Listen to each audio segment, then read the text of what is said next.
In the last chapter of the book of John, John records something that must have been rather painful to Peter, and it could be painful to us if we read it correctly and make application.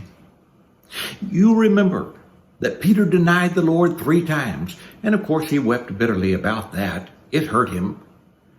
This event hurt him also. Jesus came to him to say, "Simon, son of John, do you love me more than these?" He replied, "Yes, Lord, you know that I love you." Jesus said, "Feed my lambs." A second time he said to him, "Simon, son of John, do you love me?" He said, "Yes, Lord, you know that I love you." Jesus said to him, "Tend my sheep." He said to him a third time, "Simon, son of John, do you love me?" This version says Peter felt hurt. One version says grieved, because he said to him the third time, "Do you love me?" He responded, "Lord, you know all things. You know that I love you." Before we go on with the rest of the passage, and particularly to what I think is the main point of the passage, I will note with you that there are 2 different Greek words that are used for love here.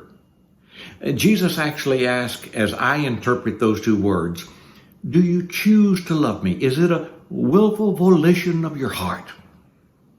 Peter said, "Lord, it just comes naturally to me to love you." Second time was the same thing, and the third time the Lord said, "Does it really come naturally to you? Do you really love me?" I think we're making too much of those 2 different words and the implications that can come from them. I'm sure there's some lesson somewhere there. I think the main point comes a little later, though. He said, "Peter, the time is now when you're young. You'll girt yourself about and go where you want to go. The time is coming when someone else will tie your girding and take you where you don't want to go." And John explains, he said this to indicate the kind of death by which Peter would glorify God. He would die a martyr's death. And then the Lord said simply to him, "Follow me." And just at that, verse 20 says that Peter turned and saw that disciple whom Jesus loved, no doubt John himself, and said, "Well, what about him?" Oh, how natural that is for us today. Let's notice the answer. The Lord said, "If I will that John live until I come again, what's that to you?" The word went out that he just said John would live again until he came, and that wasn't the point at all. The point was simply, John will take care of himself. You take care of yourself. Now follow me.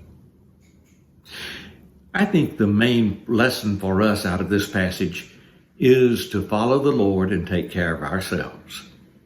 When we read something in the scripture that rather calls us out, when we hear it in a sermon or in a class and it indicts us somewhat, we need to take care of ourselves. The natural tendency is to say, well, everybody else is doing something worse.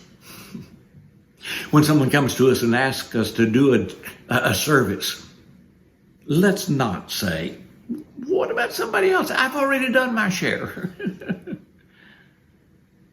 No, let's serve where we can.